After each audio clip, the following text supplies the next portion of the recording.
मार्नुपर्ने भन्ने चाहिँ एक खाले हाम्रो रगतको सोचाइ चाहिँ त्यो भएर उम्लेर चाहिँ आउँछ। त्यस कारणले चाहिँ हाम्रो तातो रगत चाहिँ खालि शत्रुपट्टि नै जान्छ।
लय सिद्धियो भन्दाखेरि चाहिँ ठुलो खुसी लाग्यो।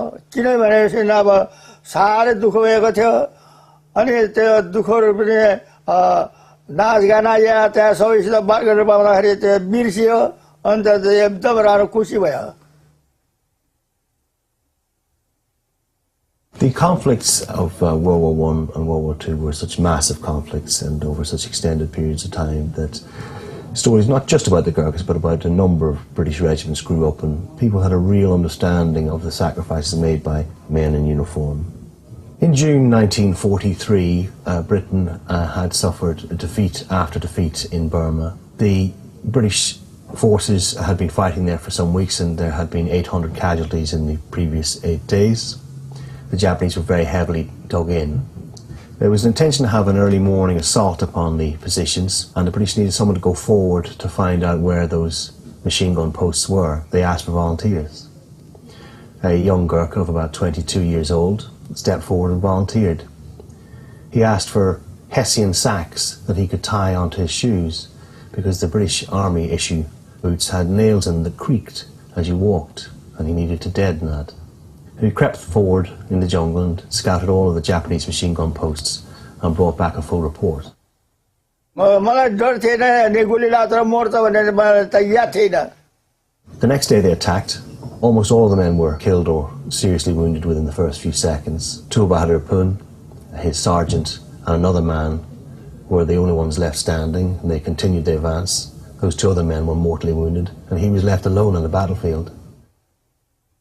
अघि चाहिँ दुश्मनसित मार्नुपर्छ, दुश्मनलाई जित्नुपर्छ भन्ने त थियो, तर उनीसित लड्दा लड्दा हाम्रो मान्छे धेरै मारिदिँदाखेरि चाहिँ मलाई पनि त ठुलो जोस आयो।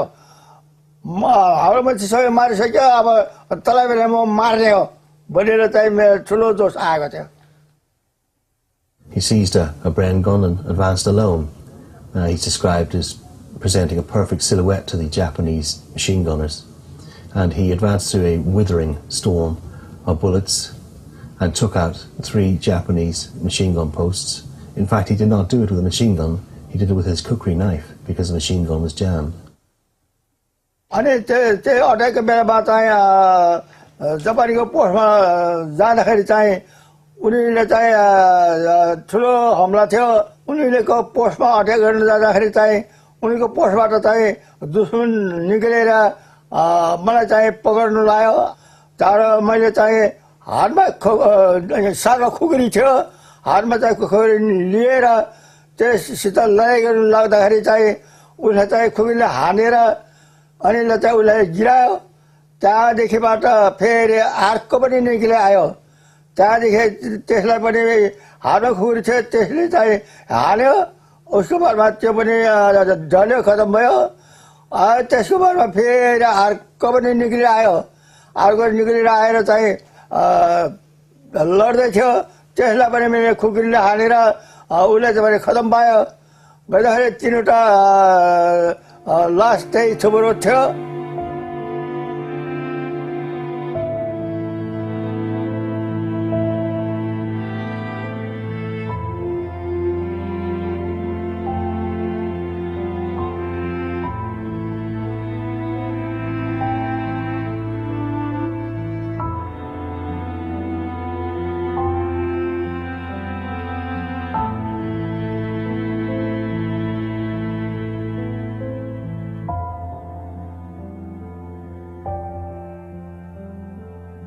वाइसराय भन्ने थियो उनले उनीको हातबाट चाहिँ दिल्लीको ठुलो परेड गरेर उसले उनको हातबाट तमा थापेको हो त्यस कारणले चाहिँ मलाई पनि धेरै खुसी लाग्यो कि मैले चाहिँ लडाइँमा चाहिँ धेरै राम्रो काम गरेछ ठुलो काम गरेछु भनेर चाहिँ म धेरै खुसी लाग्यो त्यसले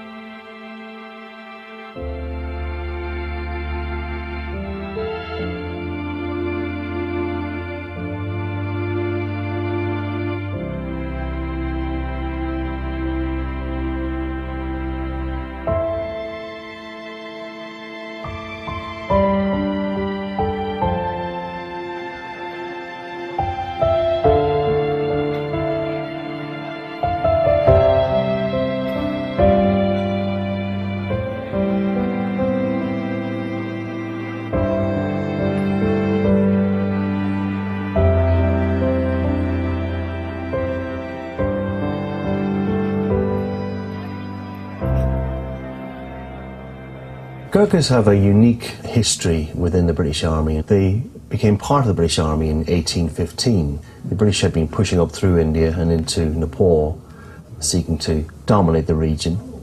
They met the stiffest resistance from a small hill tribe in the Gorkha region. They tried numerous times to defeat these Highland warriors, and I suppose they were just very impressed by their courage in the face of near defeat. These guys were wielding their kukris against, I don't know what rifles they were using in the 1800s, but that sort of example of loyalty and bravery even transcended their enemy mentality, and they could appreciate good soldiering. The British were so impressed by the fighting spirit of the people there that they decided that rather than to fight them, that they would bring them within the fold and ask them to join them, which they did. Ever since, Gurkhas have formed an integral part of the British Army. They have fought in every major campaign that Britain has been engaged in over the last 200 years. They have won 26 Victoria Crosses and numerous other gallantry awards. They are in fact the most decorated regiment in the British Army. His Majesty the King is proud to honour the heroes of the Gurkhas. The Viceroy of India has paid similar tribute to the gallantry of these warriors from the hills.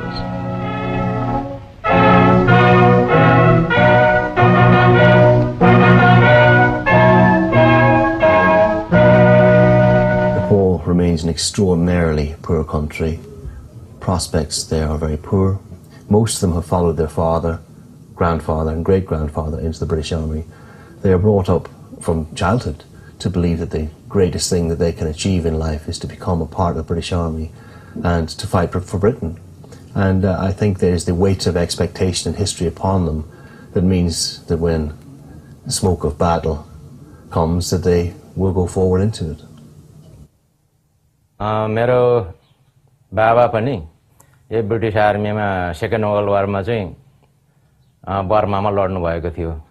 मेरो दाजुभाइ थिएन लाउरे गोर्खा र बडा बाउ थियो। बडा बाउ चाहिँ उहाँ सेकेन्ड वर्ल्ड वारमा परेको थियो। I have a lineage of Gurkhas in my family. My mother's father served in the Indian Gurkha army. My father's father, my paternal grandfather, served in the Indian army as well. And my father's eldest brother served in the British Gurkhas. My father obviously served in the British Gurkhas. My father's brother-in-laws, both of them served in the British Gurkhas. My uncle, my dad's youngest brother, he's serving in the Singapore Gurkha police force. हामीले वहाँ जब भर्ती हुँदाखेरि चाहिँ हामी गल्लाबाट भर्ती हुन्थ्यौं। गाउँमा एउटा गल्ला छान्थ्यो र गल्लाबाट हामी भर्ती भयौं। र यहाँ आएपछि हामीले ट्रेनिङमा चाहिँ हामीले जस्तै के गर्नुपर्ने लडाईमा के चाहिँ गर्नुपर्ने र कसरी चाहिँ दुश्मन मार्ने र कसरी चाहिँ आफू बच्ने। The selection process is one of the most rigorous in the world. It's very arduous. You just have to look at the selection test. I think it's much easier becoming a lawyer than it is becoming a Gurkha. Last year there's something like 21,000 applicants. Of that, they distilled it down to 150 or 200. Now, that gives you some sort of idea of how much competition there is. So you could be top 500. You still can't get in because competition is so fierce.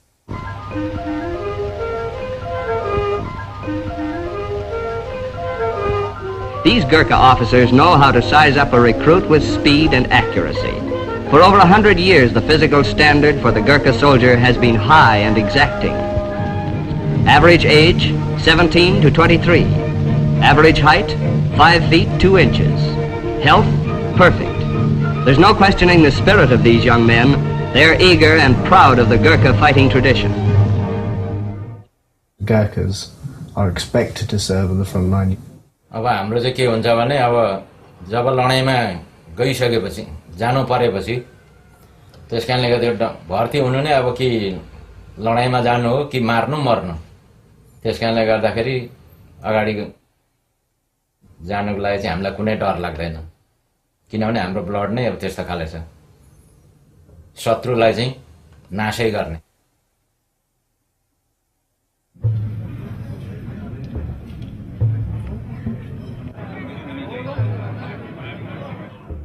Raw second world war आउँदै धेरैलाई पनि त्यही खुकुरीबाट काटेर त्यही खुकुरीकै इतिहासले गर्दाखेरि गोर्खा चाह्यो खुकुरी भन्ने बित्तिकै अरू आर्मीहरूलाई उनीहरूको मनमा अलिकति तहल्का मचिने अथवा नैराश्यता ल्याउने काम गराउँछ त्यो खुकुरीले चाहिँ।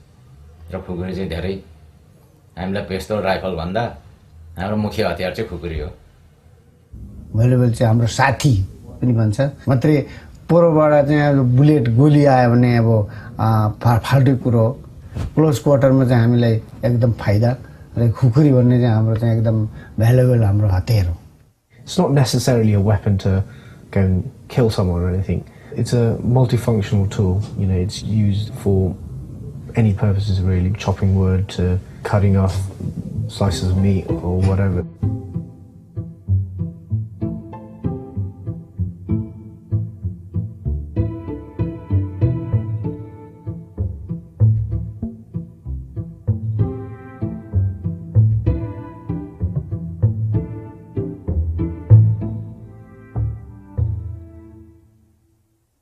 अब त्यही फोकल्यान्डमा पनि अब सेकेन्ड वर्ल्ड वारको कुराहरू सुनाएर गोर्खा आयो अब मासु खान्छ मान्छेको रगत पिउँछ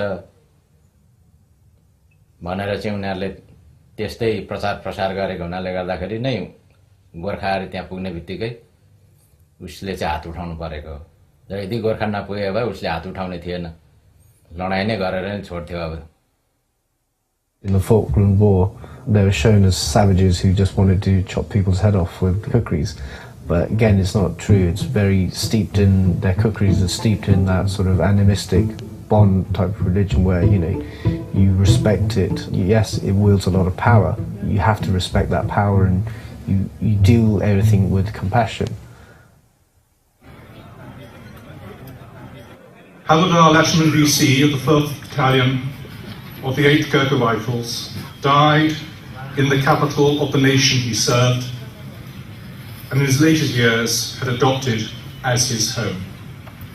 Born of a humble but noble family in the remote high hills of the Himalaya, Havildar Lachemann's life's journey has brought him through immense physical, psychological, military experience of danger. His was a journey of courage of the most intense degree, established on a selfless commitment to others and the high ideals of military service and values. Lachemann's exceptional deeds on that night of the 13th of May 1945 have been published elsewhere in our regimental histories and recently in national obituaries of quality. The facts have not been or needed to be embellished. They stand bold as a report of selfless, steadfast, and undiluted ferocious courage. No quarter expected and no quarter given. The Japanese were in full flight and were retreating down through Burma. There was great worry that Japanese might be able to regroup and possibly counterattack, so it was very important that the retreating Japanese armies be stopped in their tracks. In the engagement that Lachemann Gurung was involved in, they expected a large force of Japanese coming down a jungle road. They set up a series of trenches in a arrow point formation, and at the tip of that arrow was Lachemann Gurung and 2 others. Lachemann Gurung in his youth, in his prime, was 4'11". He's a tiny man in stature, but not in his heart. The Japanese advanced in strength and began hurling grenades. The first grenade he caught and threw back. The second he caught and threw back. The third, unfortunately, bounced on the lip of the trench. He seized it, and as he made to throw it back, it went off. It took off his right arm and his right eye. It also seriously wounded the 2 other men in the trench who lay helpless at the bottom of that trench. I think at that point most of us would have given up, just laid down. But not a tiny Lachemann. He took up his kukri and he wedged it in the ground before him, and he said to his friends who were lying beside him that so long as I'm alive, the Japanese will not come through here. For the next 4.5 hours, he aimed, fired, and reloaded his rifle with his left hand. At the end of the battle, 83 bodies were counted in front of this trench system. 35 were in front of his trench. His only complaint when he was relieved was that when he was fighting the Japanese, because he only had one arm, he was unable to swat away the flies that were pestering his now empty right eye socket. And for that he was awarded the Victoria Cross.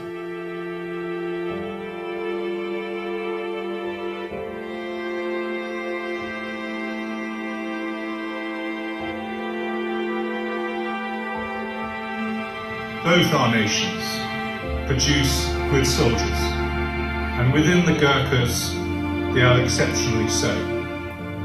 It is the warrior blood which courses through their veins. It is indeed the same blood as that of the generations of Gurkhas who have served before.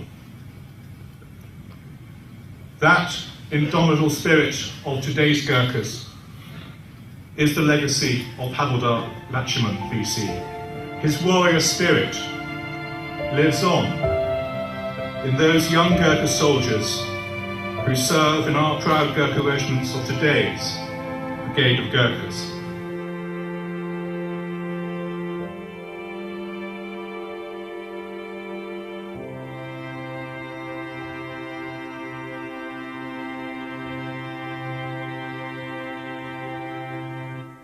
त्यो nightmares त भइ नै राख्छ, किनभने त्यो आफूलाई त्यहाँको सम्झनाहरू जुन चाहिँ त्यो बम पड्किँदाखेरि टड्याङ्ग हुँदाखेरि त्यसको सम्झनाहरू अलि यो अरू फाल्टो बेलामा यहाँ आकाशहरू चाहिँ थन्डर भयो भने त्यही फोक्लेन लडाइँकै यादहरू आउँछ आइहाल्छ अनि केही अलिक डराए जस्तो सपनामा पनि आफूलाई दुखिरहेको अनि त्यस्तैहरू भइ नै राख्छ नाइटमेयर भइ नै राख्छ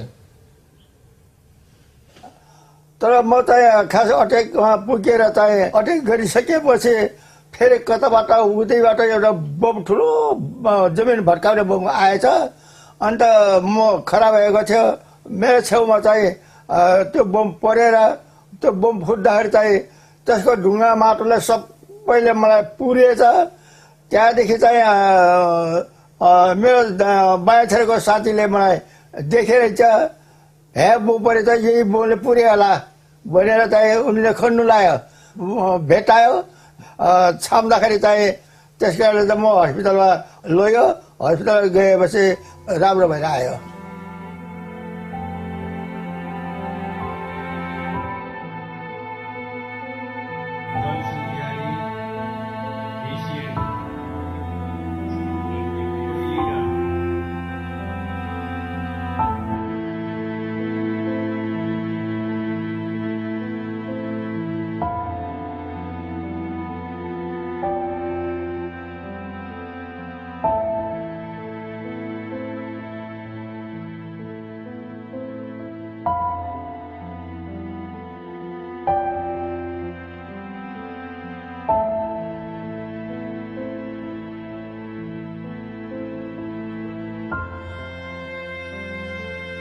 अब लडाइँमा गइयो के अनि त्यो लडाइँको अट्याकमा चाहिँ धेरै मान्छेहरू मेरो साथीमा मरे हेर्दाखेरि थुप्रो मरेको मात्रै देख्छ अनि चाहिँ त्यतिखेर चाहिँ मेरो मन कस्तो चाहिँ हुन्थ्यो भनेपछि अब यति धेरै हाम्रो दाजुभाइ सबै मरिसक्यो म एउटा मात्रै छ सायद म पनि मऱ्यो भनेपछि त सकिन्छ भनेर चाहिँ हे भगवान् भनेर चाहिँ त्यति मात्रै भनेको थियो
मार्नुपर्ने भन्ने चाहिँ एक खाले हाम्रो रगतको सोचाइ चाहिँ त्यो भएर उम्लेर चाहिँ आउँछ। त्यस कारणले गर्दा तातो रगत चाहिँ खालि शत्रुपट्टि नै जान्छ।